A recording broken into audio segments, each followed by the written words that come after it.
Hello and welcome back to Let's Play Disco Elysium with me, Bring It On. First thing we're going to do is inspect these two items that we got last time. We'll start with the white envelope. You take the legal documents out of the envelope, a 12 to 40 month construction period, and the zoning plan in the addendum. Look at the zoning plan. The youth center cuts into the ocean like the bow of some great modern ship. Apparently, it's going to cover most, if not all, of the street and the square between the existing houses. It's 3 stories tall. It's going to be awfully close to the already existing buildings, almost wall to wall, practically integrating them into the youth center. This is either an ominous or cool architectural choice. Hard to say. My money is on cool. Looks like a cubic pyrite. Only a 58% chance. I know that I have some clothes that give me more logic, so we'll equip those first. Put the documents back in the envelope.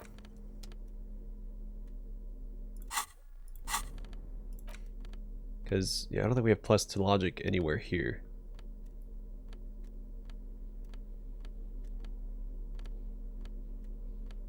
Where are they at?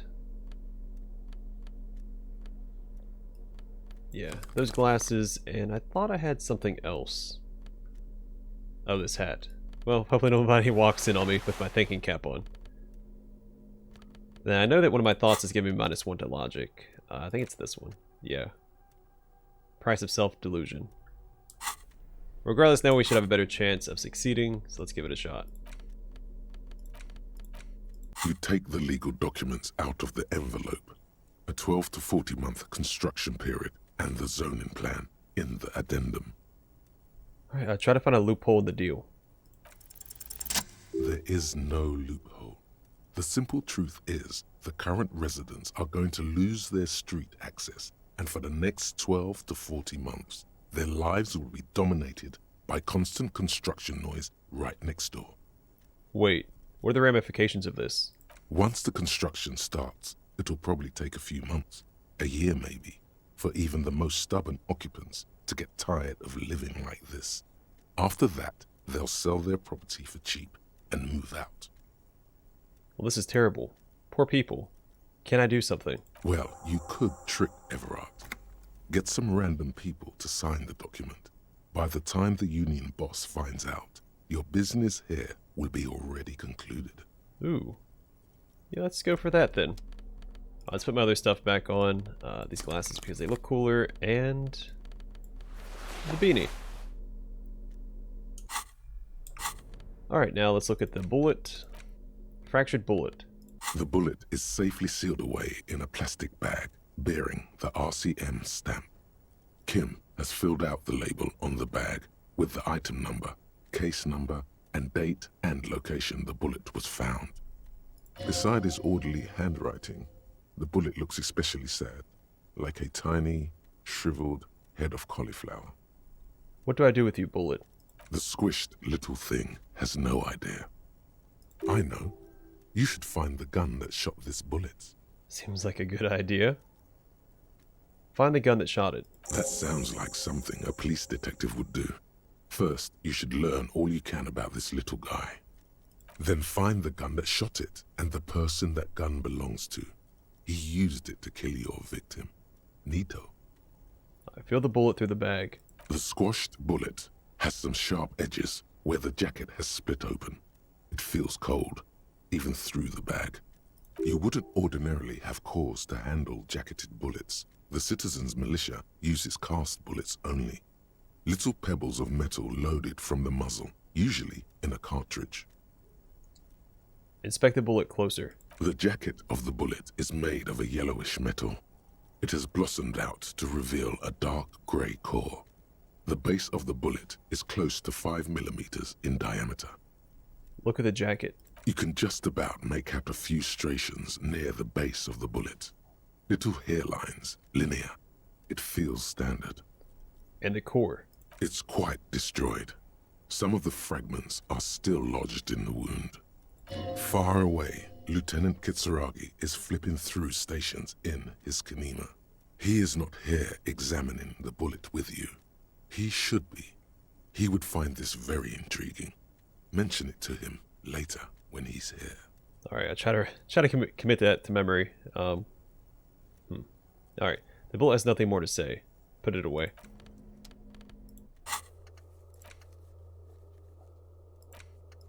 Alright, hopefully I remember to talk to him when he comes back. The file cabinet stands the drawer. Alright, so volition. Do I have anything that gives me volition?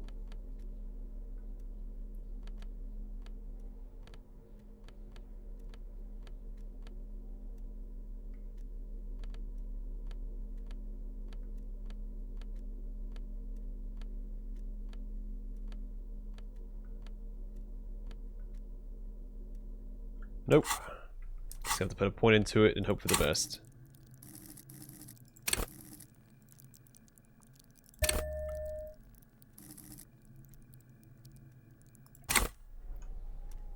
The file cabinet stands steady as ever, and the unlocked drawer slides out to greet you. Force yourself to go through the folders. Whatever's hidden here is hidden well. Concentration isn't enough. Only a trained accountant with a background in logistics would be able to really make sense of it. However, there is a little handwritten note stuck on the side of the drawer. Look at the note.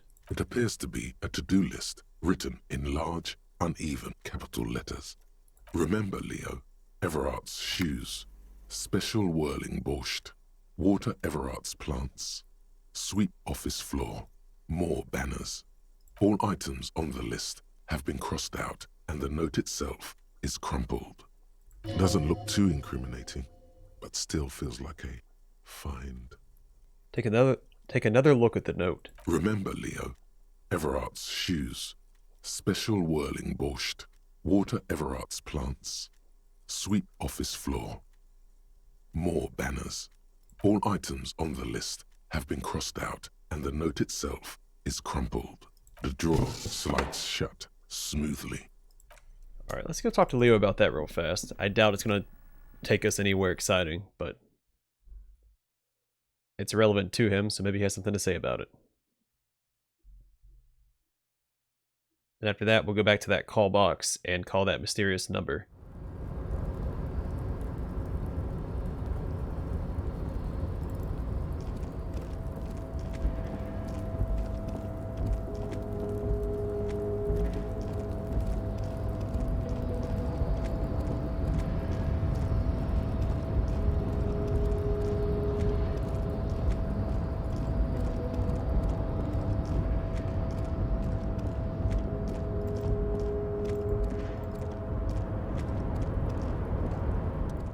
Mister, I knew you'd be back to talk with old Leo here. Yes, I did. Yes, I did. It's like Lady Larice said when she opened a bathhouse in the basement of my apartment building. They can only get so far before they're aching to get back. And lots of folk really did keep coming back. I have some questions for you, if that's not too much trouble. No trouble at all, mister. No trouble at all. It's like that old saying goes, wisdom withers if not shared. And old Leo is always up for sharing. Are you the Leo who wrote the note to make more banners? Oh, yes, yes. I leave all kinds of notes for myself. That old head of mine ain't so good at keeping things in no more. I almost forgot about the borscht. He replies excitedly. What was that about the borscht? Oh, yes. I've been taking special whirling borscht to the men every day since the strike started. Little guy chuckles merrily. It's very, very good. Makes a man feel so warm and happy. I feel like I could take on Mr. Renadan's boar dogs every time the lunch is done. He shakes his head with a wide smile. Power borscht, huh? Never heard of a borscht that turns little guys into dogfighters. Alcohol, however. What do you mean by taking this soup to the men? Is it for striking? Yes, yes. I'm taking it to them. The borscht keeps them happy and in fighting spirits. Makes you all warm inside. They brew it in the whirling in rags. Hold up. Who's making it at the whirling? Oh, the whirling's cook. He makes it. So I figured. Them is always talking with Mr. Manana in that weird language and laughing together. He doesn't speak what we speak. He's from Grad. Looks like the borscht is spiked. I'm gonna look into it. Oh, sure, mister. Sure. You do that. Yes, sir. Little guy nods. Alright, well, we have something to do. Yeah, as soon as they said it's brewed at the Whirling, I was like, the only person there that we haven't had an interaction with is the cook. So it's gotta be him. And he also has the means to do it because he works in the kitchen, so.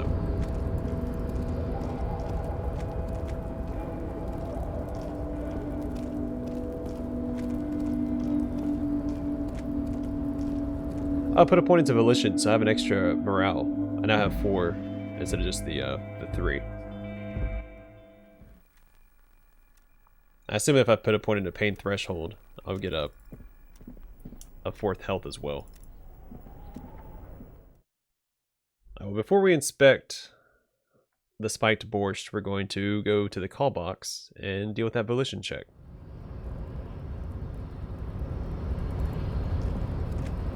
Let's talk to Manana about the borscht real fast. Hola, wandering man. How can I help you? He looks at you with his soft and hazy eyes. Never mind. I'm sure we'll have to talk to him later. Probably use him as a translator for the cook. If I were to speculate.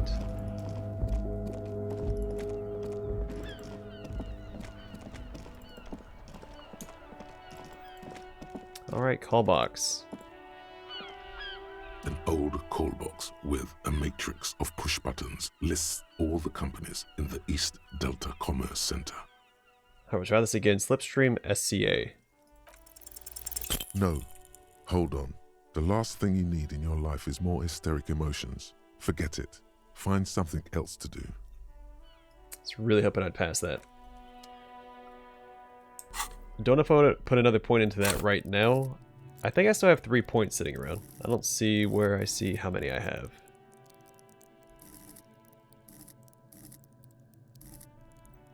I don't remember this crown being right here. Is that new? I should probably pay more attention. I could use another point in composure and go talk to Annette and unlock that check. But I think conceptualization is the way to go here. I don't remember where those checks are at though.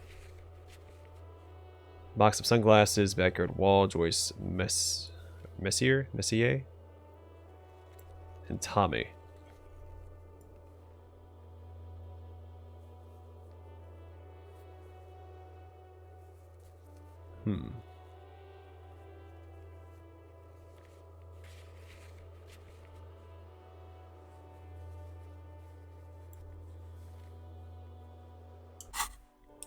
Yeah, let's do this. We'll put a point into conceptualization. Sometimes I have a hard time saying that. Unlock all those checks. We'll go speak to Tommy first because he's on this side of town, and then we'll work our way through. I'll put a point into composure as well, and speak to Annette again. Still here. Stuck in this damn jam, my man. What's up? The man greets you with a smile. He's a poet. Hit him with your best verse. No. Just no. I can already see it's failed, and I'm stopping it now. Until you have good poetry, you have no poetry. Oh shoot. Where's worth a shot? Where's the other check at?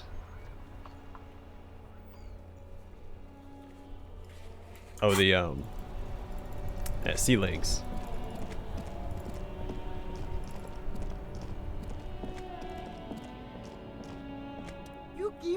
If he really wants to sell Not that one. Sunglasses. The shine on the... stylish shades, huh? They'd be even more stylish if you paid for them with net worth. Go over and ask him. Alright, try again. Maybe you can find some interesting sunglasses in the box. No luck. All you find is this lime-colored cellophane visor. I've heard that already. Well shoot, I'm gonna fail all my checks. This isn't exciting. This is not how it's supposed to go.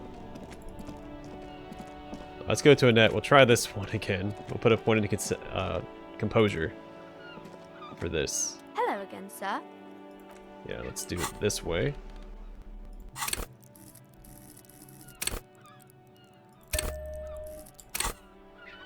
Is there anything that's affecting my composure?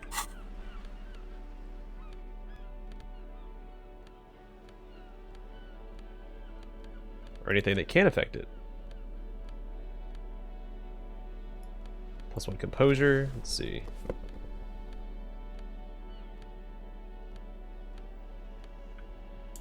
Well, let's give it a shot. Hello again, sir. Well, pretty good odds. You see Annette sipping on her hot juice. She looks at you with shy amusement. Okay, I'm going to deduce something now. The girl keeps her hands folded, hidden. Why is that? Hey, why do you keep your hands folded? What do you mean, sir? She looks wary. You don't need to be worried. I'm here to help. She looks around anxiously. Her hands remain folded in front of her. She doesn't want to show them. It's okay. She brings out her reddened hands, her nails frayed, nearly chewed down to the flesh. You bite your nails. And you knew this from me keeping my hands folded? She shoots you a suspicious glance. Well, it's super simple for detectives such as myself. Well, that proves nothing. Anyone could do an easy deduction like that. Her eyes flash with defiance. She's not impressed. Want more? But I can figure out why you bite your nails. I got a few reasons in mind. She nods, half provocative, half enthusiastic.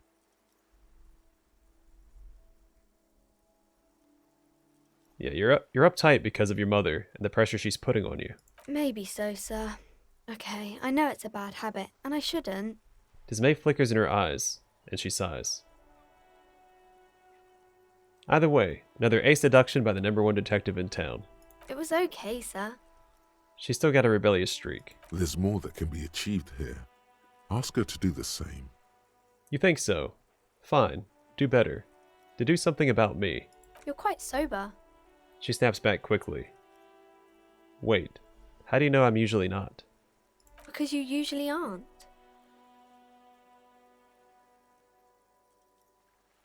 Yeah, I'm also sad and my head hurts. I'm sorry, sir. I hope things get better soon. She looks you in the eye, a gleam of sympathy on her face. There she stands, swaying on her feet, assaulted by the early spring breeze. She smiles at you. The whole situation suddenly feels familiar, somehow. What are you missing here? Why does this feel familiar? You have absolutely no idea. Familiar? How? You must have forgotten something you heard again. Alright, how many more points do I have left? I think I have at least one, so maybe I put a point in a suggestion. Do I have any way to boost it? To make it worth trying? -1, that's not good. +1. Yeah, I should have checked this before I clicked on that. I don't know why I just clicked on it right off the bat. Hey, +1 to conceptualization. That'll come in handy. I should have equipped that too. Like, I'm thorough sometimes, not all the time.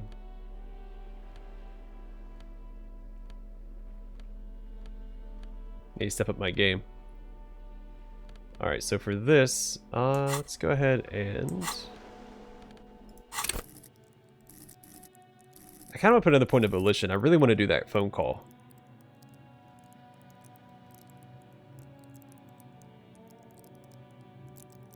I have no idea where you see how many points you have left.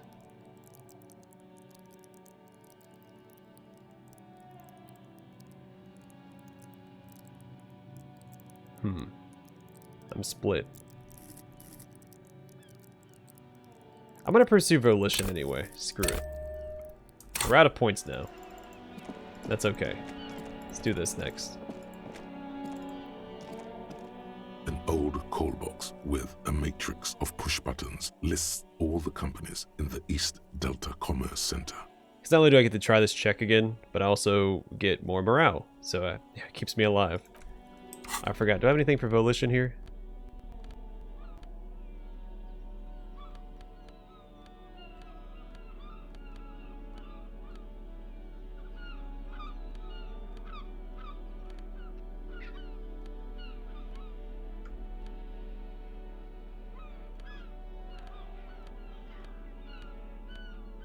No. Perfect. An old call box with a matrix of push buttons lists all the companies in the East Delta Commerce Center. Alright, Slipstream SCA. Whatever she says, it can't hurt you. You're a different person now. Stronger, healthier, and... alright, maybe not healthier, but it's a bonus that you've drunk so hard you can't remember any of your past relationships. Oblivion's the ace in your corner. Call her again. Press the doorbell to Slipstream SCA. There's a light buzz as you press the doorbell, waiting for her to answer the call. It's cold outside, and you can hear the wind blowing into the speaker. A strange metallic taste fills your mouth as you stare at the intercom. There's the static again, whispering like a seashell pressed against the air. Yes, hello. This is Tricentennial Electric. Have you come to place an order? It's the same voice you heard before. Hi, it's me again. I wanted to talk to you. My God. Here come the bad vibes again. Relax. Distance yourself from it. What? It's you. Before you can finish your sentence, the voice continues speaking. My God. I didn't think I would hear your voice again. Wait, is she... Wait, are you repeating your words? Michelle, just please. Even her breathing, the way her voice drops when she finishes a sentence, sounds exactly the same. Why did you even call? I don't understand. You've been gone for months. I thought you didn't care. She continues. Doesn't matter what I say. You're just going to continue, right? The voice from the intercom doesn't answer, but you can hear her breathing. Wind blows into your microphone again, crackling and echoing in the box. Your hands are getting cold and your breathing becomes visible, forming small silvery puffs in the air. Is it over? Can we talk now? Ever since I came to work here, it's been different. As if my mind's been wiped clean. Say nothing. It's so nice. It's so nice to be able to finally forget about you. And then it hits you. You're recording. She tries again not to cry, and still doesn't succeed completely. Her quiet sobs sound old and distant, as if her voice is being played off a wax cylinder. Go ahead, ancient recording. Cry then. Her sound melts into the static from a long-distance phone call. From time to time, you can hear people talking in the distance, but can't make out any words. This is where you hung up the call the last time, but the recording is still going. Keep listening. A phone rings in the office with an old-fashioned chime, and someone walks by in a pair of heels. The static is like a warm blanket wrapped around the sounds. Is anyone there? No one replies, but the static grows stronger like rainfall. Then a female voice speaks out, completely different from the one before. Glorious and total somehow, crawling inside your head. Her words are too cold to comprehend. She smells of sodium lights and rain streaks on car windows. Eyes like pilot lights watch your shape in dark hallways, guttering. What is happening to me? The strange and alien thought pattern ends. You're left staring at the electronic doorbell. Well, we got 5 experience for it. Probably not worth it for 2 points in the volition for that check. I do want to go talk to Annette's mother. Maybe she has some insight on the nail biting. And then maybe go talk to Joyce about that conceptualization check. I don't want to talk about the case with her, though. I'm fine with talking about, like, the reality lowdown stuff. Because I don't want, because Kim doesn't need to be there for that. Hello again, esteemed officer, and welcome to Crime, Romance, and Biographies of Famous People. She keeps reciting like a robot. I get Annette's a trooper. She looks like she can take it, but it's actually wearing her down. You know she's been biting her nails. God, out. I've told her not to do that. It's disgusting. And I told you to mind your own business. Clearly, you have no idea how hard it is to raise a girl in this economy. Her voice is firm. This economy is a mysterious force, like cosmic weather, mysterious and harsh. I don't think she can do anything about it. She can, if she has enough willpower.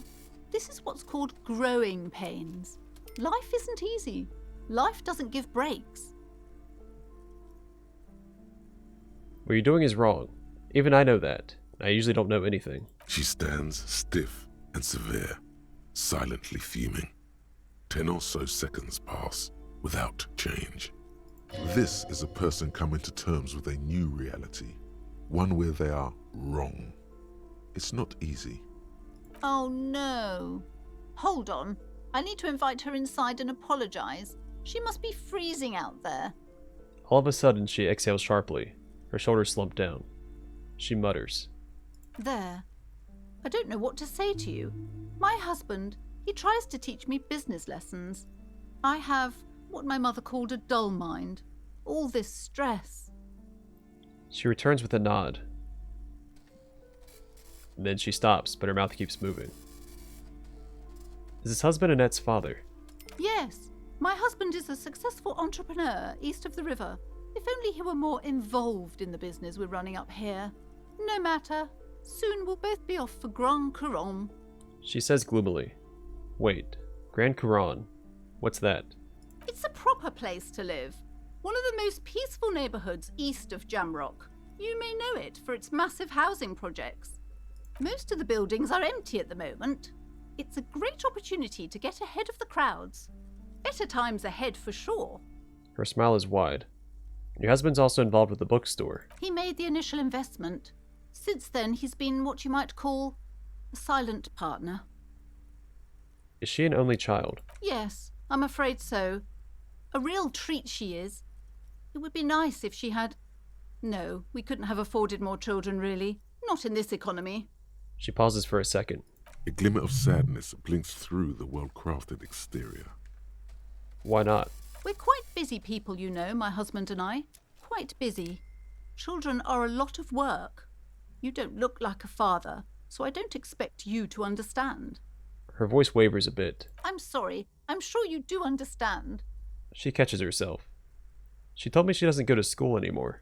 She's been too busy, helping me here. So she studied at home this trimester. This is a temporary solution, of course. Placence nods. I assure you, I of all people understand the importance of education. She will be back in school the moment the store takes off. All right, I had something else in mind. The woman looks aloof, her features much softer. Occasionally she glances at her daughter's silhouette. All right, farewell for now, book peddler. Look good, she's inside in the warm. I'm sorry, sir. I can't talk right now. I'm very busy with my homework. I have so much homework now.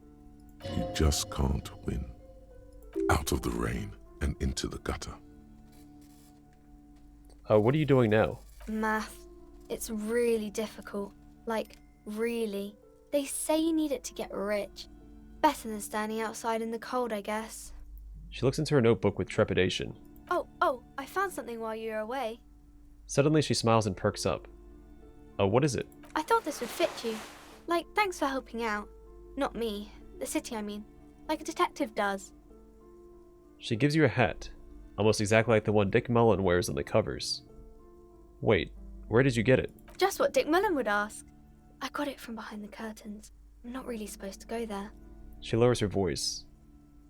A detective hat? Yes, just like the one Dick Mullen wears all the time. You'll look way more serious with that. She grins. Right, I have to get back to my homework now, before Mum notices. Man, this is hard. She looks back at the infernal scribblings under her nose. Alright, let's look at the hat. Dick Mullen's hat. If anything, this wide-rimmed hat looks even better than the hat Dick Mullen wears. Dick Mullen is stupid, and not even real. You're real. Your brain is real. Your real brain is inside the hat. Also an encyclopedia. Book smart. Oh, it looks good too. Alright, so suggestion. That's what I'm wearing that for. What do we got here? I'm gonna pass this check on the next try.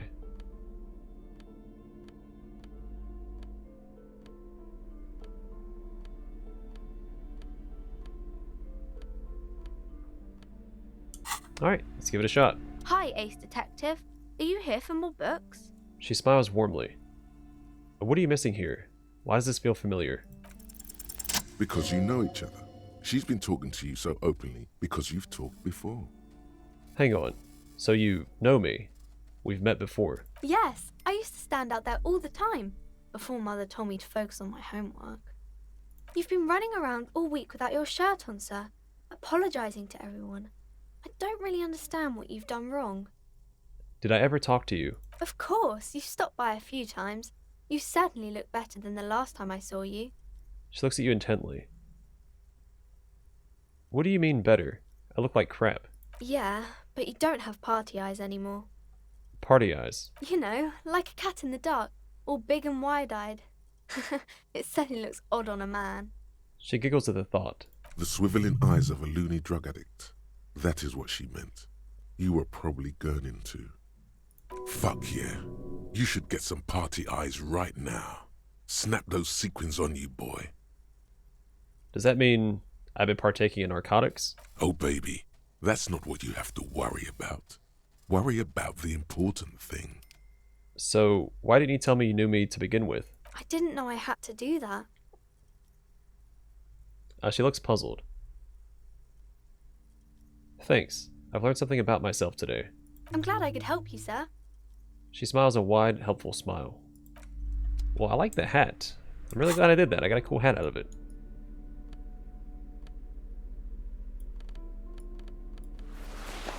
Okay, I need to put on a shirt for that. I lose out on some physical instrument if I put on a shirt, though.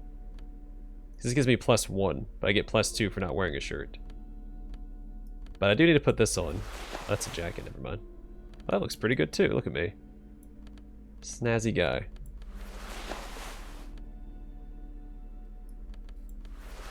So we put that on along with this. For the conceptualization checks, I should have done that to begin with. I probably would have passed all the ones that I tried and failed.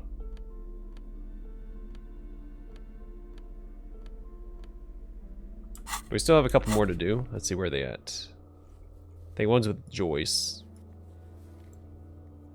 In the backyard wall, but we're going to do that at night.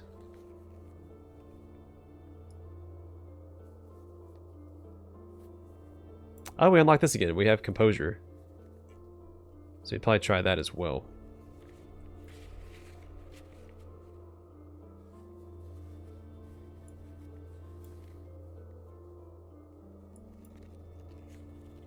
And the smoker on the balcony. We have a composure check for him as well.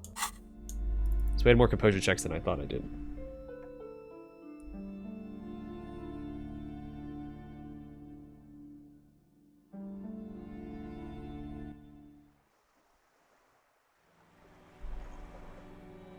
Alright, so I have a couple things I can do. I think the next episode we'll start with the smoker with that composure check.